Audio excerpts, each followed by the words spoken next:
Добрый день, дорогие друзья, и мы продолжаем нашу рубрику «Туториал». Сегодня с вами веду встречу я, зовут меня Ирина Любименко, я ведущий методист Центра народного творчества и повышения квалификации Республики Коми. Методист по хоровому жанру. Также я являюсь руководителем двух коллективов со званием Народный самодеятельный коллектив Республики Коми, Народный хор Горенко, села Выльгард и Народный хор Зорюшка, поселка Подтыбок Карткировского района. Моя сегодня встреча с вами будет построена на основе моего опыта работы с коллективами и на основе опыта работы в составе комиссии на подтверждение звания Народный образцовый коллектив, как правило, по тем вопросам, которые чаще всего возникают в ходе просмотра программы. Итак, наша сегодняшняя тема – это принципы подбора репертуара в вокально-хоровом любительском коллективе. Почему я решила коснуться этой темы? Потому что наиболее часто встречающиеся ошибки – это именно на начальном этапе. Насколько правильно подобран репертуар к тому коллективу, насколько он ему соответствует и насколько он ему доступен. Итак, перечислю виды репертуара. Прежде всего, это концертный репертуар. Что это подразумевает под собой? Это тот репертуар, который коллектив, те песни, которые коллектив готов представить в любой момент, вот прям вот сходу с ноги. То есть это уже отрепетированный репертуар, готовый в любое время суток, в любое время года коллектив выходит на сцену и выдает качественно поставленный репертуар. То есть любая концертная программа сходу. Следующий вид репертуара – это конкурсный репертуар. Это уже немножечко репертуар на порядок сложнее. Это репертуар, который готовит коллектив, как представить себя на высоком, достойном уровне, как на уровне республики, так и на уровне регионов других. То есть это визитная карточка высокого уровня. И вот здесь возникает очень много разных трудностей. Прежде всего, готовя конкурсный репертуар, нужно иметь представление, кто будет сидеть в жюри, потому что именно исходя из этих критериев и зависит успешность выступления на конкурсе. То есть если это специалисты, допустим, работающие в этнографической сфере, то представлять обработки и авторские произведения будет крайне глупой ошибкой, что если вы хотите достичь какого-то успеха. Поэтому прежде всего при подготовке к конкурсу нужно посмотреть на состав жюри. Кто сидит в жюри и, соответственно, исходя из этого уже подбирать репертуар. Соответственно, кому-то близкие авторские произведения, кому-то близкие этнографические варианты. Но, как правило, в положениях есть требования к репертуару. И это то, на что необходимо ориентироваться, готовясь к конкурсу. Соответственно, конкурсный репертуар, он на порядок сложнее концертного репертуара. То есть вы должны представить себя достойно. Там не может быть таких вот легких песен, которые раз сходу и сделали, да? То есть коллектив должен выделиться на вокально-техническом уровне выше над другими коллективами. Следующая часть, я выделяю учебный репертуар. Что я подразумеваю под учебным репертуаром? Это тот репертуар, который на данный момент находится в работе. То есть перед началом творческого сезона каждый руководитель определяет себе задачи, которые он ставит перед собой и перед коллективом для развития коллектива. И вот здесь возникает учебный репертуар.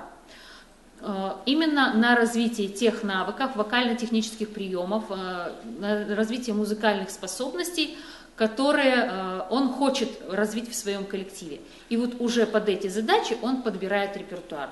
Конечно, со временем этот учебный репертуар может стать и концертным, если он полюбится коллективом, если коллектив его быстро освоит, если он будет красочным. В том числе он может стать конкурсным репертуаром. Это тоже возможно. И следующий вид репертуара, который я выделяю, это золотой фонд. Так называемый золотой фонд, который складывается уже в коллективах, которые работают больше 20 лет. Репертуар, который уже из года в год является визитной карточкой коллектива. Как правило, такой репертуар свойственен фольклорным коллективам. Это прежде всего, потому что они представляют, как правило, традицию своего села.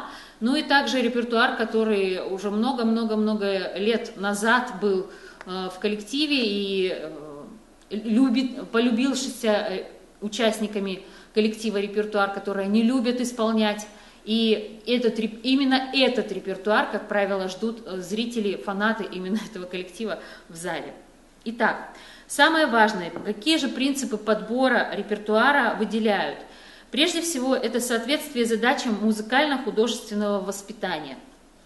Здесь развитие музыкальных способностей и воспитание эстетического вкуса я выделяю. И следующий принцип – это доступность по вокально-техническому и исполнительскому уровню. Здесь владение вокальными приемами и навыками ансамблевого пения. Вот сейчас я хочу остановиться подробнее на этих принципах. Итак, соответствие задачам музыкально-художественного воспитания, развитие музыкальных способностей. При приеме в музыкальную школу все педагоги проверяют основные музыкальные способности, которые мы с вами воспитываем у участников наших коллективов. Это музыкальный слух, музыкальная память и чувство ритма. Что такое музыкальный слух? Это как человек координирует то, что он слышит, с тем, что он воспроизводит. Это на элементарном уровне, насколько он может повторить за руководителем коллектива ту или иную мелодию, которую показывает ему руководитель. Следующее. Музыкальная память. Насколько богатый музыкальный опыт уже сложился у человека в голове. То есть насколько он может по своей памяти воспроизвести те или иные песни, которые у него уже есть. Что вообще есть ли у него эта музыкальная память? Ну, как правило, это те песни, которые на слуху, они очень часто воспринимаются.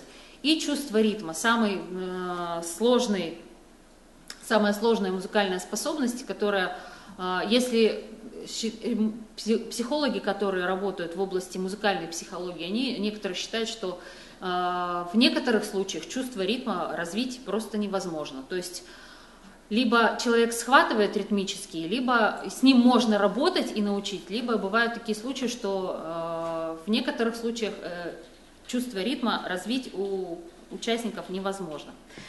И следующее, значит, что необходимо обратить внимание, это воспитание эстетического вкуса. В контексте работы с вокально-хоровым любительским коллективом на что бы хотелось обратить внимание? Когда мы подбираем репертуар, одной из наших задач как раз стоит воспитание эстетического вкуса. Необходимо заметить, что сама традиция народно-хорового исполнительства сценического, она сложилась в начале 20 века. На примере таких больших известных хоровых коллективов, как хор Пятницкого, Северный русский хор, тогда в начале 20 века это были сборные хоры из исполнителей, носителей традиции. И это искусственный жанр, который возник. И со временем вот этот образ, он был взят в сельскую местность, и уже наподобие этих хоров появлялись коллективы, которые мы с вами имеем сейчас на местах. То есть вот этот образ, созданный в начале 20 века, мы с вами сейчас и продолжаем сохранять как традицию, сохранение традиции совместного хорового исполнительства. Что это подразумевает? Это подразумевает, в своем репертуаре вы можете использовать авторские произведения в стиле народной песни. Вы можете использовать обработки народных песен, авторские, опять же, обработки, да? То есть вот этот репертуар вы можете использовать в том числе и какие-то этнографические записи, но тогда уже очень узколокально, и тогда нужно уже очень точно стараться воспроизвести традицию. Почему я затрагиваю этот вопрос? Потому что очень часто возникают эстрадные обработки. И я считаю, и многие коллеги со мной согласятся, что эстрадные обработки народных песен в любительском вокально-хоровом коллективе, они не подходят. Почему? Это две совершенно разные традиции. Если мы говорим о народном творчестве, то, соответственно, у него наши истоки. Русские истоки, коми-истоки, славянские истоки певческих традиций народов нашей многонациональной страны. Если мы говорим об эстрадном творчестве, то это, к сожалению, вот на нынешний момент это традиции современной культуры зарубежной. И соединение двух культур, оно вот при внесении эстетики американской культуры в нашу традицию, оно разрушает. Поэтому многими хормейстерами профессиональными поддерживается именно вот это направление, которое было задано в хоровом творчестве в начале 20 века. Это использование обработок, авторских обработок песен народных, это создание специальных песен для народных вокальных коллективов, то есть с сохранением стилистики народной песни. И это, возможно, там сценическое представление этнографических образцов. Вот в этом направлении нам с вами и нужно работать. Нам нужно очень четко следить, чтобы мы с вами не разрушали эту традицию, потому что здесь заключена наша с вами память. Память о нас, как о себе, как о нации. Ну и давайте перейдем к следующему принципу, который необходимо учитывать при подборе репертуара. Это доступность по вокально-техническому и исполнительскому уровню. Что здесь подразумевается? Прежде всего, это владение вокальными приемами, то есть певческими навыками, певческая установка. Что она подразумевает? Это, соответственно, если мы поем стоя, то есть это устойчивая позиция, примерно ноги на ширине плеч, плечи расправлены, грудная клетка свободно открыта, то есть позволяет свободно сделать певческий вдох и певческий выдох. Если это сидя, это также сохраняется прямая спина, ноги точно так же очень устойчиво расположены. Для чего это нужно? Это нужно для того, чтобы была опора в дыхании. Потому что опора в дыхании – это основной стержень, на который уже вся красота наша держится.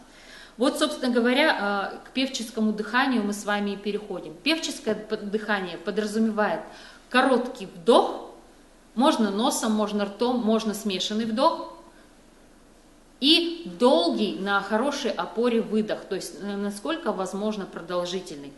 Вот развитием этих навыков мы с вами и занимаемся.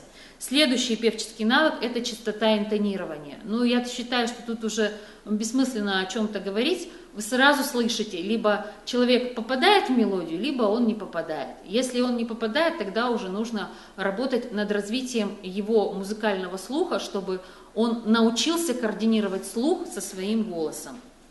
Следующий певческий навык – это звуковедение. То есть умение вести звук ровно от начала мелодии и до конца. Ровно на хорошей опоре, чтобы он не скакал, не уходил тихо, потом становился громко, да? То есть ровное ведение.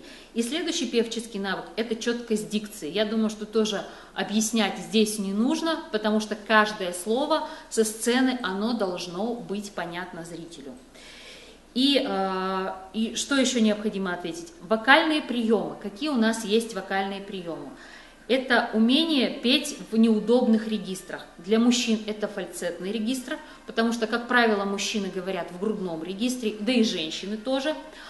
А для женщин это умение петь в головном регистре, тоже неудобным для речи обычной, и в миксовом регистре, когда сочетается и головное звучание, и грудное звучание здесь. Следующий вокальный прием – это ровное голосоведение на мелодических скачках. То есть при том, когда мелодия идет вверх, чтобы не было напряженного звучания, да, на мелодическом скачке вверх, или при скачке мелодическом вниз, чтобы наоборот не было провала и непонятно куда. Следующий прием.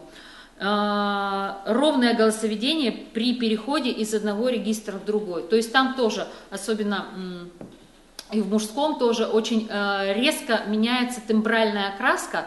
И наша с вами задача добиваться, чтобы оно было наиболее гладко воспроизведено, чтобы у слушателя создалось впечатление, что вся мелодия очень-очень-очень ровная. И что еще необходимо отметить среди вокальных приемов, это сохранение высокой певческой позиции на разных гласных.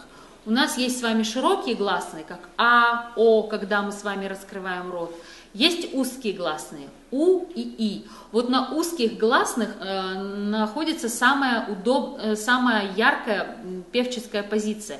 Именно в узких гласных наше небо поднимается на место, а язык опускается, и мы можем наиболее ярко представить звук. И сохранение вот этой высокой певческой позиции на разных звуках, оно тоже нам позволяет выравнивать звучание голоса от начала произведения до конца. И еще одним принципом доступности по вокальному, техническому и исполнительскому уровню это является владение навыком ансамблевого пения. То есть если мы сейчас до этого говорили о каких-то вокальных приемах сольных, то сейчас мы говорим об ансамблевых. Это ансамбль интонационный, то есть совпадение голосов, работа над певческим унисоном. Может быть работа как над певческим унисоном общим, когда, допустим, произведение начинается с одного звука и заканчивается одним звуком, то есть полностью слияние. Да? Может быть унисон внутри партии, то есть когда полностью мелодическая линия, чтобы не выделялись голоса, то есть не расходились голоса внутри партии. Ансамбль интонационный. Дальше ансамбль дикционный, то есть все звуки в дикционном плане выстроены одинаково. Это касается как литературного произношения, так и диалектного произношения. Чтобы все звуки находились в одной позиции, это необходимо для того, чтобы текст, пропетый участниками, был понятен для зрителя.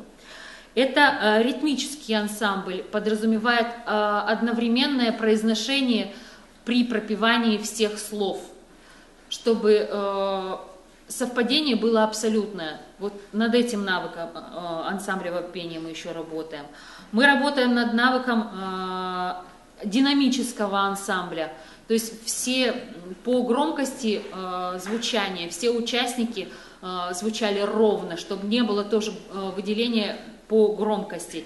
И тембральный ансамбль, касающийся, вот, о чем говорится, пение в единой манере. Вот как раз это и имеется в виду, что одинаковое звучание, одинаковая певческая позиция у всех участников коллектива как раз и приводит к формированию единого тембрального ансамбля. Итак, вернемся к принципам подбора репертуара. Это соответствие задачам музыкально-художественного воспитания и доступность по вокально-техническому и исполнительскому уровню. Почему я решила вернуться? Потому что вот именно в связке этих двух принципов и кроется успех в подборе репертуара. Соответствие задачам – это то, чего мы хотим достичь в работе со своим коллективом. А доступность – это то, что мы имеем на данный момент. Итак, что же нам необходимо, с чего нам начать вот сейчас на данный момент, чтобы сделать свой репертуар своего коллектива успешным? Итак, прежде всего нужно определить уровень подготовки коллектива. Если у руководителя коллектива нет образования, как же это можно сделать? Это можно сделать при помощи ранжирования того репертуара, который сейчас имеется в коллективе. То есть просто взять список репертуара и определить, насколько в нем есть простые песни, насколько в нем есть сложные песни и насколько в нем есть песни средней сложности. Итак, как же руководителю без образования определить, какие песни в его коллективе являются простыми?